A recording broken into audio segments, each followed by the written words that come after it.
नमस्कार दोस्तों, मैं Manohar Singh Chauhan NEET career academy के ऑनलाइन प्लेटफॉर्म पे आपके सामने पढ़ा रहा हूं संख्या पत्ती। आज जो हम देखने वाले हैं संख्या पत्ती का दूसरा पार्ट देखने वाले हैं। आइए देखते हैं इसमें हमने अभी तक कितना पढ़ लिया। इसमें मैंने आपको प्राकृत संख्याएं पढ़ा लिया था और विभिन्न प्रकार की संख्याओं के बारे में चल रहा था। तो सबसे पहले हम प्राकृत संख्याओं के बारे में जितने भी प्रकार के क्वेश्चन बनते हैं वो मैं आपको पढ़ा चुका था। आज हम पढ़ने वाले पूर्ण संख्या। पूर्ण संख्या को इंग्लिश में बोलते हैं होल नंबर। क्या बोलते हैं प्यारे बच्चों? Whole number. पूर्ण संख्या क्या होती है?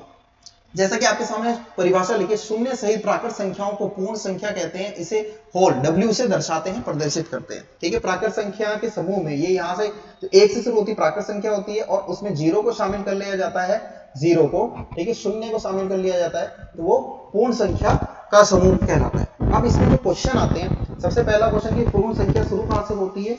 जीरो से शुरू होती है। इसमें जो क्वेश्चन आता है वो आता है प्रथम n पूर्ण संख्या का योग। पूर्ण संख्या का योग, तो इसका फॉर्मूला पूछा जा सकता है। तो उसका फॉर्मूला होता है n-1/2। ये इसका फॉर्मूला होता है। इसमें कुछ क्वेश्चंस देख लेते हैं। जैसे ये पूर्ण संख्या के कुछ क्वेश्चंस है कि इनका योग कैसे निकालना। आप जनरली इन क्वेश्चनों को ऐसे जोड़ करके तो आप निकाल सकते हो। 1 + 2 + 3 ये होता है 6, इसको जोड़ेंगे ये 10 होता है। मगर जब बड़े क्वेश्चन हो जाए तो उसको किस तरीके से जोड़ेंगे? तो फॉर्मूला अपन लगा सकते हैं कौन सा? n-1/2। ठीक है, याद रखिएगा n का मतलब होता है कि पदों की संख्या, कितने पद है। तो इसमें कितने पद हैं प्यारे बच्चों? 4 पद है। तो इसमें फॉर्मूला अपन लगाएंगे तो कितना हो जाएगा? देखो 4, 4 - 1 3/2। 4 × 12, 12 में 2 का भाग लगाएंगे तो कितना आएगा? 6 आएगा। कितना आएगा प्यारे बच्चों? 6 आएगा। नेक्स्ट क्वेश्चन की तरफ चलते हैं। नेक्स्ट क्वेश्चन क्या बोल रहा है? ठीक है, इसमें अपन ने योग निकाला 10। फॉर्मूले से कैसे निकालते हैं? कितने पद हैं? 5। 5 - 1 कितना होता है? 4/2। तो 5 चौके 20, 20 में 2 का भाग लगाते हैं तो कितना आता है प्यारे बच्चों? 10 आता है। ठीक है, तो 10 आ गया। फॉर्मूले से भी बता दिया, मैनुअली भी जोड़ के आपको बता दिया फटाफट से। अब देखिए, अब इन क्वेश्चनों को करना है अपने को। अब ऐसे अपन जोड़ नहीं सकते हैं तो फॉर्मूले से अपन जोड़ेंगे। फॉर्मूला क्या? n-1/2। तो कितने हैं पद? कितने? 0 से लेकर 28 तक ये होते हैं 29 पद। कितने होते हैं? 29 पद। 29 29 - 1 28/2। 28 को काट दो 14। ठीक है, 14 से 29 को मल्टीप्लाई करो। जब मैं 4 को 29 से मल्टीप्लाई करूंगा तो 116 और 1 को करूंगा तो 29। जोड़ लीजिए कितना आंसर है? 6 1 10 4 406 आंसर आ जाएगा। आई होप आपको ये क्वेश्चन समझ में आए होंगे। इस क्वेश्चन को और इस क्वेश्चन को फटाफट से आप खुद करिए। आगे चलते हैं। ठीक है, सम संख्या क्या होती है? सम संख्या के बारे में मैं आपको बता देता हूं कि सम संख्या कौन सी होती है। जो भी संख्या 2 के पहाड़े में आती है, 2 से भाज्य होती है, उसे सम संख्या कहते हैं। या फिर जिन संख्याओं के इकाई अंक 0 होता है, 2 होता है, 4 होता है, 6 होता है, 8 होता है, वो सभी संख्या सम होती है। सम संख्याओं को इंग्लिश में बोलते हैं इवन नंबर। क्या बोलते हैं? Even number. वे संख्याएं जो 2 से भाज्य है अथवा विभाजित होती है उसे सम संख्या कहते हैं। ठीक है, 2 4 6 8 10 12 14 16 18 20 अनंत तक चलती है। इनका कोई अंत नहीं है। ठीक है, समझ में आ गया। अब इसमें जो क्वेश्चन आता है, प्रथम n प्राकृत सम संख्याओं का योग, ये क्वेश्चन आता है। इस पे योग का फॉर्मूला पूछ लेता है या फिर आपको क्वेश्चंस पूछ लेता है इस पे। तो इसका फॉर्मूला होता है n+1। क्या होता है? n+1। ठीक है, देखते हैं इसके कुछ क्वेश्चंस हैं। जैसे 2 + 4 आपको दिख रहा है कितना आ रहा है? 6 आ रहा है। इसको जोड़ोगे कितना आ रहा है? 12 आ रहा है। ठीक है, इसको जोड़ो 2 4 6 6 और 6 12 8 18 और 30 आ रहा है। मगर अब जैसे बड़े क्वेश्चन आ जाए तो उसको कैसे करेंगे? तो हम इसको फॉर्मूले से भी ट्राई कर सकते हैं। फॉर्मूला क्या है? n+1। इतना सिंपल सा फॉर्मूला याद रखना, n+1। कितने पद हैं? n का मतलब होता है पदों की संख्या। कितने पद हैं? 2। 2 + 1 3। क्या 6 आ रहा है? फॉर्मूला सटीक काम कर रहा है? हाँ, सटीक काम कर रहा है। देखो 12 आना चाहिए। कितने पद हैं ये? 2 4 6 3 पद हैं। 3 पद है तो 3 3 + 1 4 12 आ रहा है आंसर 12। इसमें कितने पद हैं? 5 पद हैं। ठीक है, तो 5 5 + 1 6 30 आ रहा है। इसमें कितने पद हैं? पद गिनो। 1 2 3 4 5 6 7 7 पद है। 7 × 8 7 8 56। समझ में आ गया? इसमें कितने पद हैं? गिन लो। 1 2 3 4 5 6 7 8 9 9 पद हैं। 9 इंटू 10 90। अच्छा इसमें कितने पद हैं? अब पद गिनने में दिक्कत आएगी, तो पद गिनने की एक और ट्रिक बता देता हूं कि अगर अपने को पद गिनने पड़ जाएंगे कितने पद हैं, तो अब जैसे इसमें कितने पद थे, इसमें n कितना था प्यारे बच्चों, इसमें n 2 था, तो अपन को पता करना है कि n कैसे पता कर सकते हैं। तो देखिए लास्ट वाला जो नंबर है इसका करो आधा, इसका करो आधा, लास्ट वाला नंबर है इसका करो आधा, यहां से आपको पद मिलेगा, क्या मिलेगा, पद मिल जाएगा। ठीक है, इसमें कितना है, इसमें 7 आ जाएगा, इसमें 9 आ जाएगा, इसमें 25 आ जाएगा, इसमें 100 आ जाएगा, तो आपको n मिल गया। क्या मिल गया प्यारे बच्चों, n। n कितना है, 25 है। अब इस क्वेश्चन को आप बना सकते हो n n plus 1, n n plus 1। देखो n कितना है 25, 25 इंटू 26 तो कितना हो जाएगा 650। आई होप आपको समझ में आ गया होगा। इस क्वेश्चन को आप खुद करिए। आगे चलते हैं, नेक्स्ट क्वेश्चन की तरफ चलते हैं। विषम संख्या क्या होती है? कौन सी विषम संख्या क्या होती है? वे सभी संख्याएं जो 2 के पहाड़े में नहीं आती या 2 से भाज्य नहीं है, या फिर जिनके इकाई क्रम 1 3 5 7 9 होते हैं, वो सभी की सभी विषम संख्याएं कहलाती है। ठीक है, 1 3 5 7 9। और सम कौन सी होती है? 0 2 4 6 8, जिनके पीछे ये आता है। ठीक है, याद रहेगा सम विषम क्या होती है। अब जो विषम संख्या होती है इसके ऊपर जो क्वेश्चन आता है, ठीक है, प्रथम n प्राकृत विषम संख्याओं का योग, विषम संख्याओं का योग, प्रथम n प्राकृत विषम संख्याओं का योग। तो इसका फॉर्मूला होता है n का स्क्वायर। क्या फॉर्मूला होता है प्यारे बच्चों? n का स्क्वायर। अब देखते हैं इसके ऊपर जो क्वेश्चंस हैं उन क्वेश्चनों को इस तरीके से करते हैं, जैसे 1 प्लस 3 प्लस 5, अपन इसको सिंपली जोड़ेंगे तो 9 आएगा, इसको जोड़ेंगे 1 प्लस 3 प्लस 5 प्लस 7 16 आएगा, इसको जोड़ेंगे तो 25 आएगा। मगर इतने बड़ी सीरीज आ जाए, लंबी सीरीज आ जाए तो कैसे करेंगे? तो n फॉर्मूला क्या होता है? n का स्क्वायर। अब ये n का मतलब मैं बार बार बोल रहा हूं पदों की संख्या। क्या होता है? पदों की संख्या। अब आपको ये पद तो पता होने चाहिए, पद पता कैसे करोगे? ठीक है, n निकालना आना बहुत जरूरी है। अब इसमें तो अपन ने गिन लिया कि 3 है, इसमें 4 है, इसमें 5 है, मगर इनमें कैसे गिनोगे? दिक्कत आएगी गिनने में। ठीक है, अब देखो इसमें क्या करना है, लास्ट वाला नंबर उठाना है, 5 प्लस 1 जोड़ना है और उसका कर देना आधा। ठीक है, जब आपको पद निकालना है ना, पद तो आपको क्या करना है, अंतिम अंक प्लस 1/2 कर लेना, अंतिम अंक प्लस 1/2। तो यहां से आपको क्या मिल जाएंगे? पद मिल जाएंगे, नंबर ऑफ टर्म्स, इंग्लिश में बोलते हैं नंबर ऑफ टर्म्स। ठीक है, तो इसमें n कितना है? इसमें आपको दिख रहा है 3n, कितना n कितना है? 3 है। तो जब अपने को आंसर निकालना है तो 3 का क्या कर लेना है? स्क्वायर। तो कितना आ गया? 9 आ गया, बाय ट्रिक। इसमें n कितना है प्यारे बच्चों? इसमें n है 4, तो आंसर कितना आएगा? 4 का वर्ग कर लो 16। इसमें n कितना है प्यारे बच्चों? इसमें n है 5, ठीक है, 5 है, 5 का वर्ग कर लो 25। अच्छा n कैसे पता करना है? लास्ट वाले में जोड़ा है, 5 प्लस 1 6, 6 का आधा 3, 7 प्लस 1 8, 8 का आधा 4, 9 प्लस 1 10, 10 का आधा 5। मिल गया। वैसे तो इनको गिन सकते थे और ऐसे भी मिल गया। अब इस क्वेश्चन में तो जब अपने को n पता करना है तो लास्ट वाले नंबर में 1 जोड़ो, 20, और 20 का आधा करेंगे तो कितना आएगा? 10।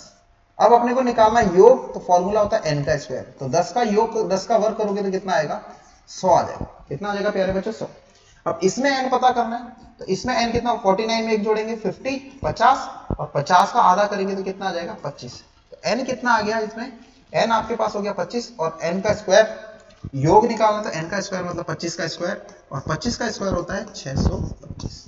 आई होप आपको ये क्वेश्चन समझ में आ गए होंगे। फटाफट से इस क्वेश्चन का आंसर आप खुद दीजिए। आगे चलते हैं।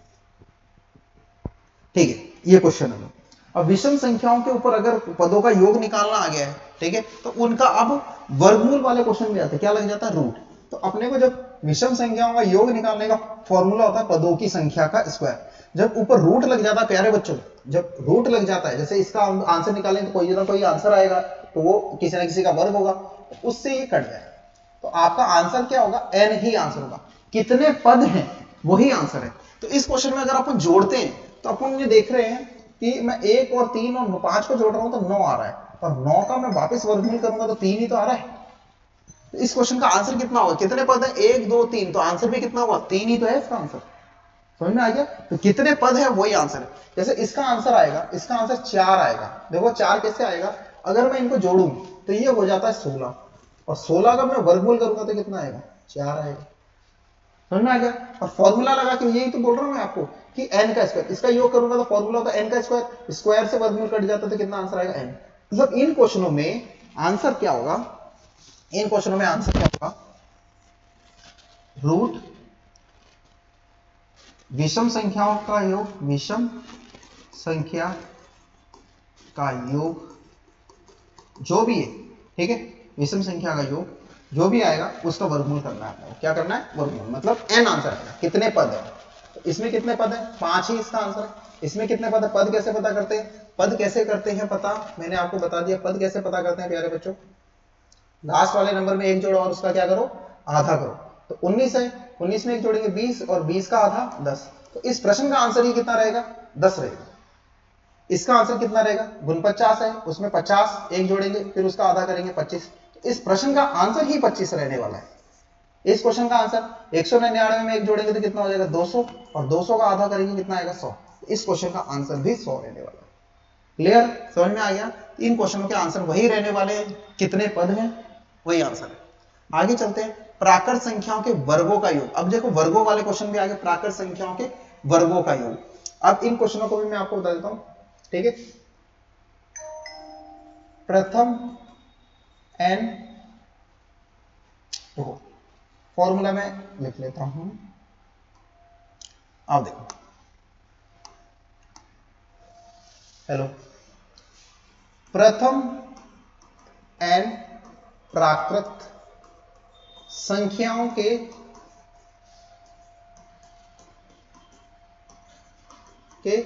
वर्गों का योग, वर्गों का योग। तो इसका जो फॉर्मूला होता है वो होता है n प्लस 1 2n प्लस 1 बटा 6। n प्लस 1 2n प्लस 1 बटा 6, ये प्राकृत संख्याओं के वर्गों का योग है।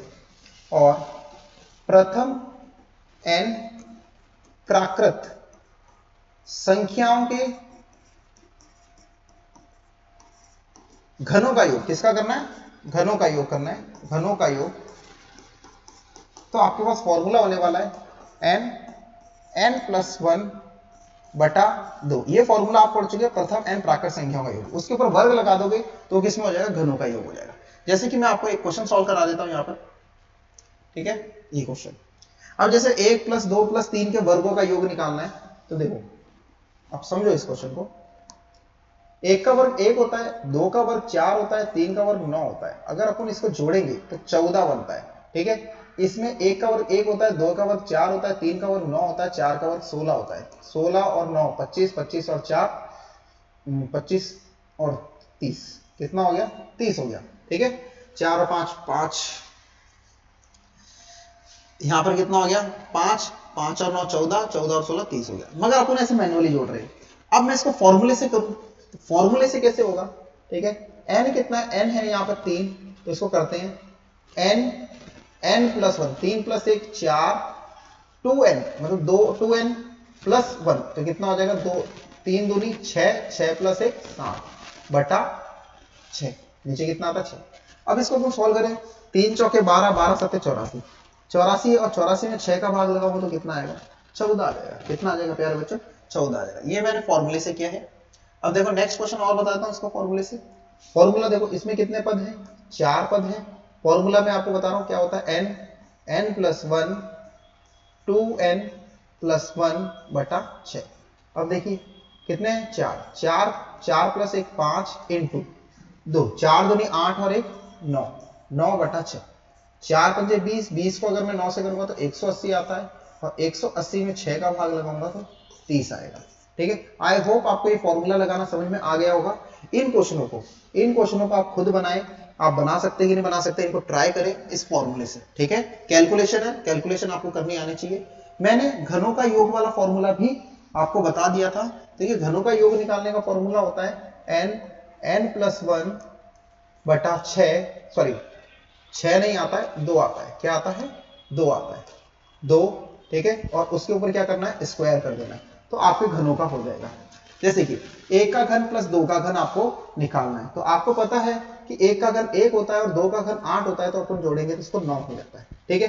इसका निकालेंगे तो 1 का घन 1 होता है, 2 का घन 8 होता है, 3 का घन 27 होता है, इसको अपन जोड़ेंगे तो 36 हो जाएगा।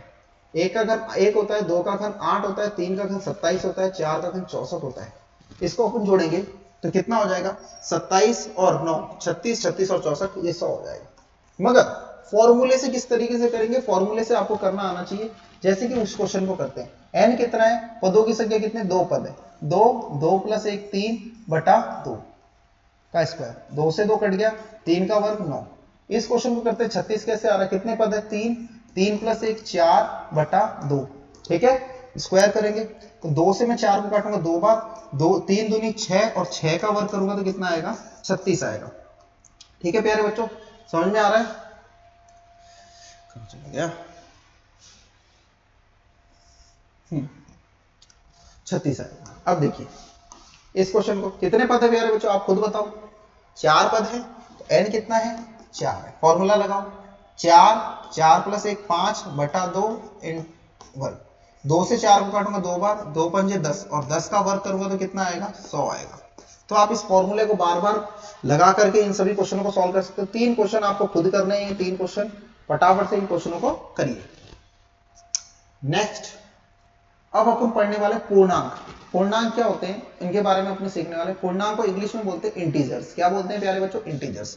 इंटीजर्स क्या होते हैं, शून्य सहित धनात्मक और ऋणात्मक, ठीक है, धनात्मक और ऋणात्मक चिन्ह वाली सभी संख्याओं को पूर्णांक संख्याएं कहते हैं। नेगेटिव, पॉजिटिव और जीरो, नेगेटिव, पॉजिटिव और जीरो को लगा के जो पूरा जो एक होल ग्रुप बनता है उसको इंटीजर्स बोलते हैं। और इंटीजर को आई से दर्शाते हैं, किससे दर्शाते हैं, इन संख्याओं को आई से दर्शाते हैं, जो कि एक संख्या रेखा आपने देखी होगी, संख्या रेखा में जीरो लिखते हैं शून्य के, इस तरह कुछ प्लस में संख्या लिखते हैं और उस तरफ माइनस में लिखते हैं। वो पूरी की पूरी जो संख्या का जो समूह होता है उसको पूर्णांक बोलते हैं, इंटीजर्स बोलते हैं, ठीक है। और जो प्राकृत संख्याएं होती है उनको धन पूर्णांक बोलते हैं, और जो प्राकृत संख्याएं जिनके माइनस का साइन लगता है उनको ऋण पूर्णांक बोलते हैं। क्या बोलते हैं, ऋण पूर्णांक। समझ में आ गया। और जीरो इनके बीच में होता है, जीरो भी एक पूर्णांक है। अब देखो भाज्य संख्या, ठीक है, भाज्य संख्या क्या होती है, भाज्य संख्या को मैं आपको बताने वाला हूं। भाज्य संख्या क्या होती है, भाज्य संख्या को इंग्लिश में बोलते हैं कंपोजिट नंबर, कंपोजिट नंबर,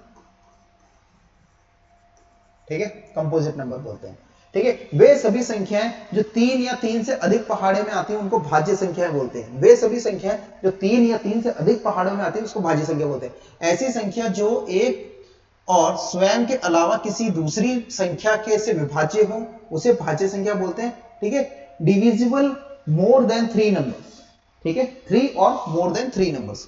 जैसे कि मैं बात करता हूं, यहां पे मैं आपको समझाता हूं भाज्य संख्या क्या होती है। सबसे छोटी भाज्य संख्या से शुरू करते हैं 4। देखो 4 1 के पहाड़े में भी आता है, 4 2 के पहाड़े में भी आता है, 4 स्वयं के पहाड़े में आता है, 3 या 3 से अधिक पहाड़ों में आने वाले, 6 1 के पहाड़े में आता है, 2 के पहाड़े में आता है, 3 के पहाड़े में आता है और खुद के पहाड़े में आता है, स्वयं के पहाड़े। 8 1 के पहाड़े में आता है, 2 के पहाड़े में आता है, 4 के पहाड़े में आता है, स्वयं के पहाड़े में 4 पहाड़ों में आता है, ठीक है। 9 1 के पहाड़े में आता है, 3 के पहाड़े में आता है, स्वयं के पहाड़े में आता है, 3 पहाड़ों में हो गया। 10 यहाँ पे 9 नहीं लिखा है, 9 भी होता है। 9 एकमात्र सबसे छोटी विषम संख्या है जो कि भाज्य है, सबसे छोटी विषम संख्या। उसके बाद तो बहुत सारी आती है। 1 के पहाड़े में आता है, 2 के पहाड़े में आता है, 5 के पहाड़े में आता है, स्वयं के पहाड़े में। 12 1 के पहाड़े में आता है, 2 के पहाड़े में आता है, 3 के पहाड़े में आता है, 4 के पहाड़े में आता है, 6 के पहाड़े में आता है और स्वयं के पहाड़े में। इतने सारे पढ़ा, मतलब कि भाज्य संख्या अब आपको समझ में आ गया। ऐसी संख्याएं जो 1 के पहाड़े में आती है, स्वयं के पहाड़े में आती है, इसके अतिरिक्त किसी अन्य पहाड़े में आती है, वो भाज्य संख्याएं कहलाती है। इंग्लिश में इसको बोलते हैं कंपोजिट नंबर। समझ में आ गया। इनके ऊपर भी बहुत सारे क्वेश्चंस बनते हैं, उन क्वेश्चनों को हम आगे चल के देखेंगे। इससे भी इंपॉर्टेंट जो है वो है आपकी अभाज्य संख्या। क्या होती है, अभाज्य संख्याएं, ठीक है। यहाँ पर थोड़ी सी स्पेलिंग में मिस्टेक है, इसको हटाए, अभाज्य संख्या कर लो। इनको बोलते हैं प्राइम नंबर। क्या बोलते हैं, प्राइम नंबर। समझ में आ गया। ऐसी संख्याएं जो एक एवं स्वयं के अतिरिक्त किसी अन्य प्राकृत संख्याओं से विभाजित नहीं होती हैं उसे भाज्य संख्या कहते हैं, ठीक है। सबसे छोटी भाज्य संख्या 2 होती है। अब इसके बारे में पूरा अपन डिटेल में पढ़ते हैं। अभाज्य संख्या जैसे कि जो स्वयं के पहाड़े, और जैसे दो है, दो एक के पहाड़े में आता है, स्वयं के पहाड़े में आता है, इसके अतिरिक्त किसी अन्य पहाड़े में नहीं आता है। 3 एक के पहाड़े में आता है, स्वयं के पहाड़े में आता है, इसके अतिरिक्त किसी अन्य पहाड़े में नहीं आता। 5 एक के पहाड़े में आता है, स्वयं के पहाड़े में आता है, इसके अतिरिक्त किसी 2 के पहाड़े में नहीं आता, 3 के पहाड़े में नहीं आता, 4 के पहाड़े में आता। 7 एक के पहाड़े में आता है, स्वयं के पहाड़े, मतलब तो सिर्फ खुद से विभाज्य है और एक से विभाज्य और किसी नहीं। 11 एक के पहाड़े में आता है, स्वयं के पहाड़े में आता है। 13 एक के पहाड़े में आता है, खुद के पहाड़े में और किसी पहाड़े में। 17 19 बहुत सारी। अब आपको क्या 1 से लेकर 100 तक पूरी अभाज्य संख्याओं के बारे में पता होना चाहिए, उसके बारे में मैं आपको बताता हूं। ठीक है, जैसे कि मैं यहाँ पे एक टेबल बनाने जा रहा हूं अभाज्य संख्या का। 1 से लेकर 100 तक अभाज्य संख्या, 1 से लेकर 50 तक अभाज्य संख्या, 51 से लेकर 51 से लेकर 100 तक अभाज्य संख्या, 1 से लेकर 25 तक अभाज्य संख्या, 26 से लेकर 50 तक अभाज्य संख्या, 51 से लेकर 75 तक अभाज्य संख्या और 76 से लेकर 100 तक अभाज्य संख्या। अब आपको ध्यान हो कि 1 से लेकर 100 तक याद रखनी है 25 अभाज्य संख्या होती है। कितनी होती है प्यारे बच्चों? 25 अभाज्य संख्या होती है। और 1 से लेकर 50 तक 15 अभाज्य संख्या होती है। 51 से लेकर 100 तक 10 अभाज्य संख्या होती है। ठीक है, और 1 से लेकर 25 तक 9 अभाज्य संख्या होती है। 26 से लेकर 50 तक 6 अभाज्य संख्या होती है। 51 से लेकर 75 तक 6 अभाज्य संख्या होती है। 76 से लेकर 100 तक 4 अभाज्य संख्या होती है। देखो सभी लाइन में 25 होना चाहिए। क्या यहाँ पे 25 बन रहा है? 9 6 6 4 25 बन रहा है पूरा। 10 15 25 25 हो रही है। मतलब आपको याद रखनी है कहां से कहां तक भी आपको पूछ सकता है, तो वो सारा आपको पता होना चाहिए। 1 से लेकर 100 तक 25 अभाज्य संख्या। अब ये कौन कौन सी होती है उनके बारे में मैं आपको समझा देता हूं कौन कौन सी होती है। देखो सबसे छोटी अभाज्य संख्या एकमात्र सम अभाज्य संख्या 2 है। 3 5 7 11 13 17 19 23 ये होती है 1 से लेकर 25 तक 9 अभाज्य संख्या होती है। 26 से लेकर 50 तक देखिए सबसे पहले आती है आपके पास 29 31 37, ठीक है, 41 43 47 6 अभाज्य संख्या हो गई। 51 से लेकर 75 तक जो 6 अभाज्य संख्या होती है वो होती है 53, ठीक है, 53 हो गई, 61 हो गई, 67 हो गई, ठीक है, 67 हो गई। अब उसके बाद में 71 हो गई और 73 हो गई, ठीक है। यहाँ पे 59 और होती है 53 59 61 67 71 72 ये 6 हो गई। अब 76 से लेकर यहाँ तक 83, ठीक है, 83 हो गया, सॉरी 79 होता है 79 83 और होती है 89 और 97, ठीक है। ये 4 अभाज्य संख्या यहाँ पर होती है।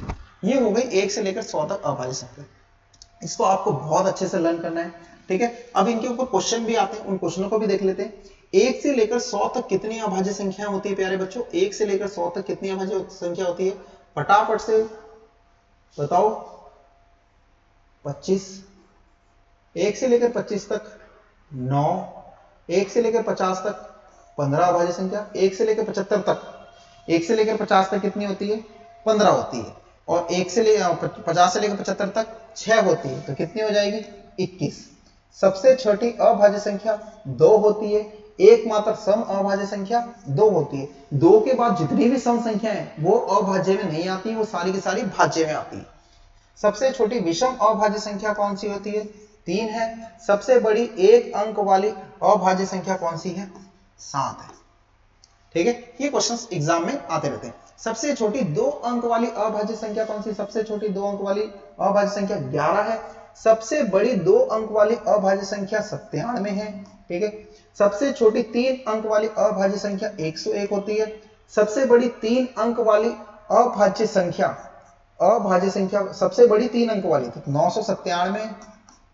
सबसे छोटी 4 अंक वाली अभाज्य संख्या कौन सी होती है? 100। क्या नाम याद रखो? 100, मतलब 100 और 9, 1009। सबसे बड़ी 4 अंक वाली जो संख्या होती है 9973 होती है। ठीक है, प्रथम 9 अभाज्य संख्याओं का योग कितना होता है? तो याद रखना 100 होता है। कितना होता है?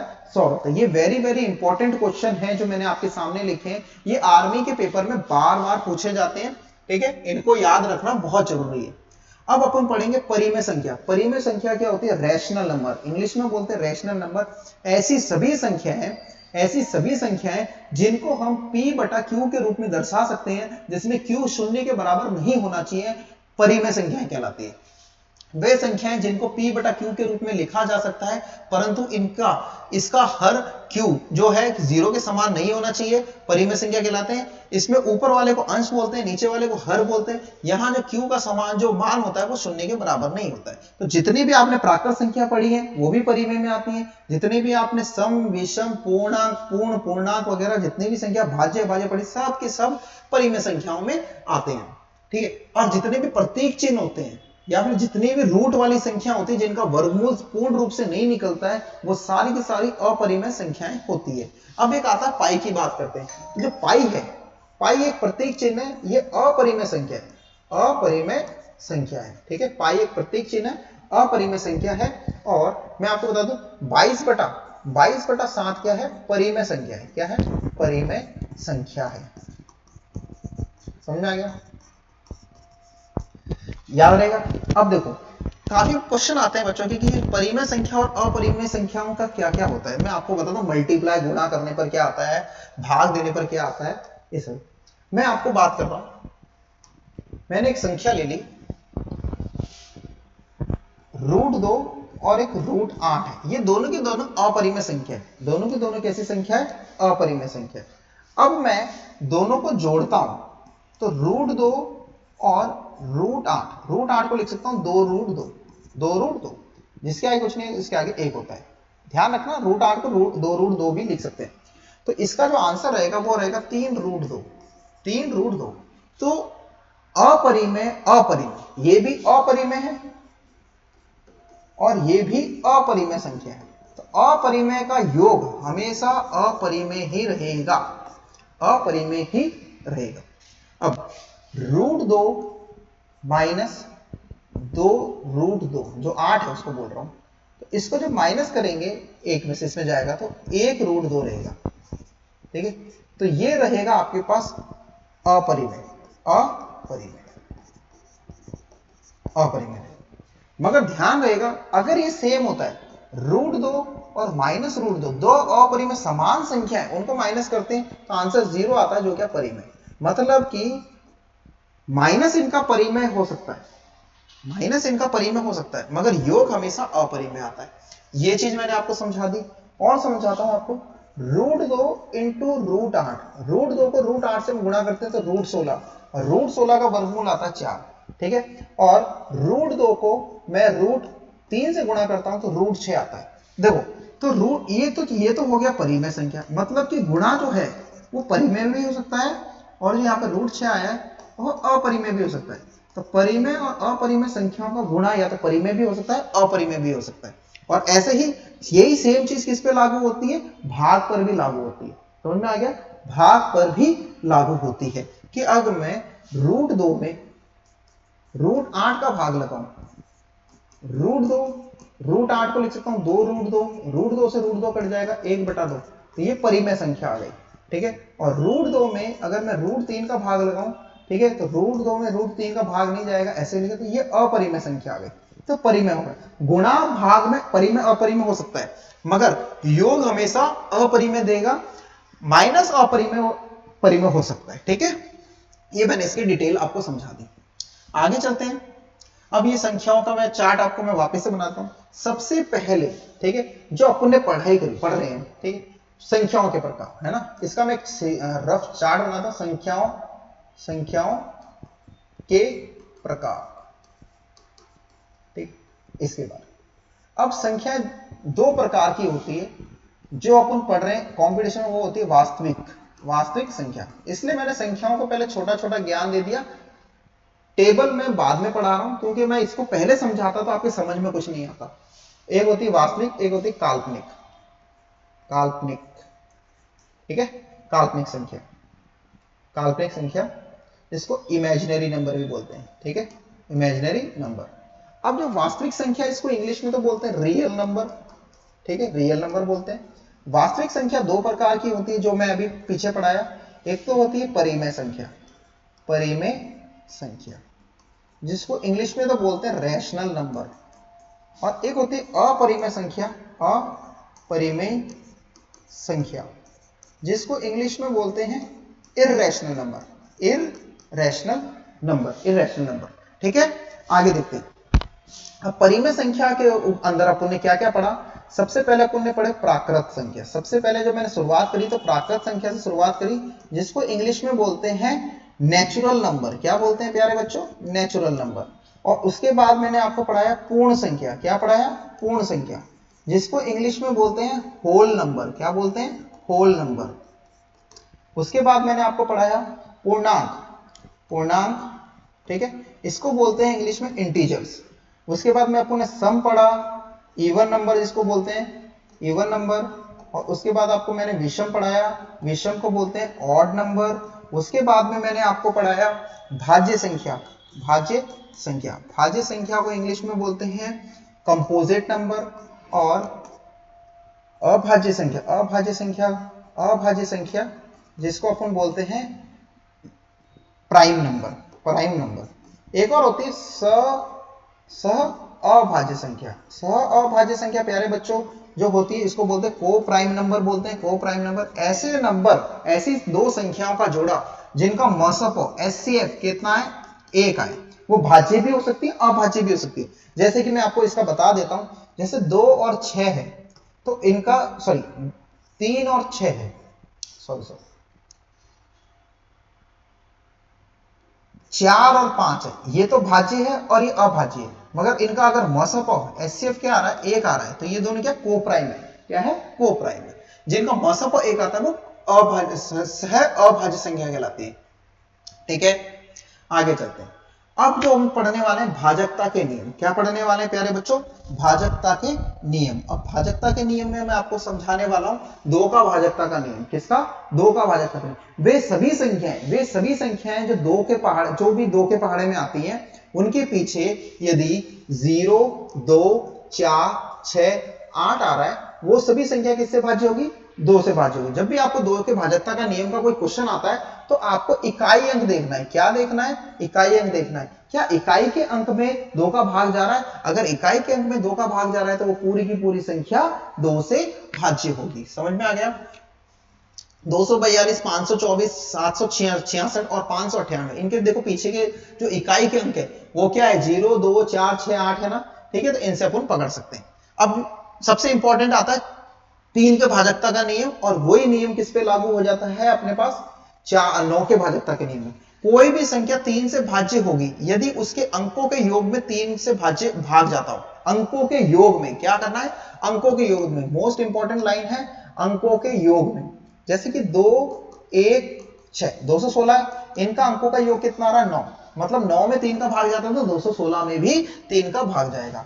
5 देखो 318 है, 318 है, तो 3 + 1 + 8 जोड़ेंगे कितना हो रहा है? 12 हो रहा है। 12 में 3 का भाग जाता है, मतलब कि 318 में भी पूरा पूरा जाएगा।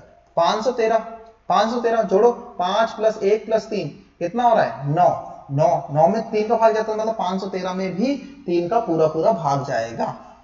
अब जैसे 1743 है, जोड़ो 1 7, 7 और 1 8, 8 4 12 और 3 15, 15 हो रहा है। 15 में 3 का भाग जाता है, मतलब पूरा पूरा भाग जाएगा। तो ये कुछ उदाहरण है कि आपको पता करना है अंकों के योग में, ठीक है। समझ में आया? अंकों के योग में भाग जाना चाहिए। अब आगे देखो,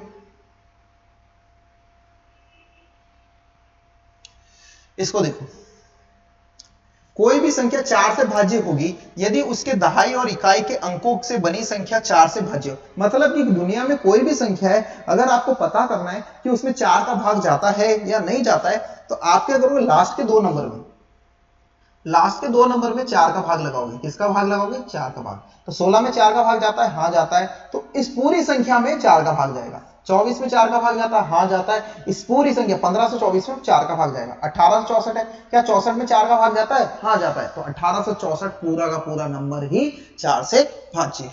तो ये हो गया 4 का भाजकता का नियम। अब सुनते हैं 5 का भाजकता का नियम। दुनिया में कोई भी संख्या है जिसके पीछे 0, 0 और 5 आता है, वह 5 से हमेशा भाज्य होगी। क्या आना चाहिए? 0 और 5। देखो 110 है, 315 है, 705 है, 265 है, सब में 5 का भाग जाएगा। क्या है? 0 और 5 दिख रहा है इसलिए। ठीक है। 6 का भाजकता का नियम, दुनिया में कोई भी संख्या है जिसमें 2 का भाग जा रहा है और 3 का भी भाग जा रहा है, 2 का भाग जा रहा है और 3 का भी भाग जा रहा है, वो 6 से भाज्य होगी। जैसे कि आपके सामने है 216। क्या 216 में 2 का भाग जाता है? डिविजिबल बाय 2 चेक करेंगे। तो मैंने बोला था 2 का भाजकता का नियम क्या होता है? पीछे वाले नंबर को पकड़ते हैं। ठीक है। अब 216 है, मैं पूछ रहा हूं कि इसमें 3 का भाग जाता है, तो मैंने आपको नियम क्या पढ़ाया? सभी अंकों का योग में 3 का भाग जाना। तो इनके अंकों का योग हो रहा है 9 और 9 में 3 का भाग जा रहा है, मतलब कि ये और ये सटीक बैठ रहे हैं। तो सीधी सी बात है 216 में 6 का भी भाग जाएगा। आपको सिर्फ 6 का भाजकता का नियम है कि 2 का भाग जाना जरूरी है, 3 का भाग जाना जरूरी है। यदि दोनों का भाग जा रहा है किसी संख्या में तो वो 6 से भी भाज्य होगी। आगे बढ़ते हैं। कोई भी संख्या 8 से भाज्य है, 8 से भाज्य। यदि सैकड़े, दहाई और इकाई से बनी संख्या में 8 का पूरा पूरा भाग जाता है तो वह संख्या 8 से भाज्य होगी। जिस प्रकार से आपने 2 का भाजकता का नियम पढ़ा है, 2 के भाजकता के नियम में किसी भी संख्या के लास्ट वाले नंबर में जाना चाहिए और 4 के भाजकता के नियम में किसी भी संख्या के लास्ट के 2 डिजिट में जाना चाहिए, उसी प्रकार 8 का भाजकता का नियम किसी भी संख्या के लास्ट के 3 डिजिट में भाग जाना चाहिए, लास्ट के अंतिम 3 अंकों में।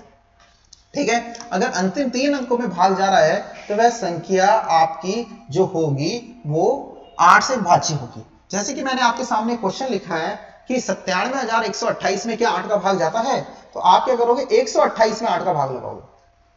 किसमें लगाओगे? 128 में भाग लगाओ। 8 एकम 8, 8 एकम 8, 12 है, 12 शेष 4, 4 48, 8 चंग 48। ठीक है। 16 बार 128 में 16 बार भाग जा रहा है, मतलब कि पूरा का पूरी संख्या 8 से भाज्य है। यह है 8 का भाजकता का नियम। आई होप आपको समझ में आया होगा। 9 का भाजकता का नियम सेम नियम है जो आपको मैंने 3 के लिए पढ़ाया है। 9 का भाजकता का नियम और 3 का भाजकता का नियम सेम। आपको पता करना है 576 में 9 का भाग जाता है कि नहीं जाता है, तो आप 5, 7 और 6 को जोड़ेंगे तो ये 18 आएगा। 18 में 9 का भाग जाता है तो मतलब कि 576 9 से भाज्य। 10 का भाजकता का नियम आपको पीछे 0 चेक करना है। Most important, very very important जो आपके सामने जो क्वेश्चन है वो है 11 का भाजकता का नियम। कौन सा क्वेश्चन है प्यारे बच्चों? 11 का भाजकता का नियम का क्वेश्चन है। इस क्वेश्चन को अपन देखते हैं। ठीक है। अब 11 का भाजकता का नियम मेरे को समझाना इसलिए मैं मिटा रहा हूं। अब देखो, कोई भी संख्या 11 से भाज्य होगी यदि उसके सम तथा विषम स्थानों के अंकों के योग का अंतर या तो 0 आए या 11 आए। ठीक है। ऐसी सभी संख्या 11 से भाज्य होगी। जैसे कि मैं आपके सामने एक उदाहरण लिखा है 1 3 6 1 0 5 2। मैं आपको देसी लैंग्वेज में समझाता हूं इसका क्या है 11 का भाजकता का नियम। किसी भी संख्या में 11 का भाग जा रहा है नहीं जा रहा है कैसे पता करोगे? ठीक है। एक छोड़कर एक लोगे, एक छोड़कर एक अंक लोगे और उनको जोड़ोगे। 1 + 6 + 0 + 2, 1 + 6 + 0 + 2, इनको ले लिया। अब बचे हुए अंकों को लोगे। अब बचे हुए कौन से हैं? 3 बचा, 1 बचा, 5 बचा, इनको अलग जोड़ोगे। इनको जोड़ो अलग, 3 और 1 और 5, 3 + 1 + 5, इनको अलग जोड़ो। अब इसका जो उत्तर आ रहा है, इसका जो उत्तर आ रहा है उनको आपस में माइनस करोगे। यही वो टेक्निक है जिससे अपन 11 का भाजकता का नियम सीख रहे हैं। यहां पर जो आ रहा है वो आ रहा है 9 और यहां पर जो आ रहा है वो भी आ रहा है 9। देखो इनका अंतर। ठीक है। ये आ गए विषम स्थान पर 1 3 5 7 विषम स्थान। सम स्थान 2 4 6 सम स्थान। विषम स्थान पर आने वाली संख्या सम स्थान पर आने वाली संख्याओं को अलग अलग जोड़े, फिर उनके जो आंसर आ रहे हैं उनको माइनस करे। माइनस करने पे यदि 0 11 आते हैं तो वह संख्या 11 से भाज्य है। अगर कोई और अंक आ रहा है, कोई और माइनस करने में कोई और आ रहा है तो वो 11 से भाज्य नहीं होगा। क्लियर? अब जैसे भाज्यता पर आधारित मैंने क्वेश्चन दिए हैं, आपको चेक करना है कि कौन से भाज्य हैं नहीं है। आइए देखते हैं इन क्वेश्चनों को।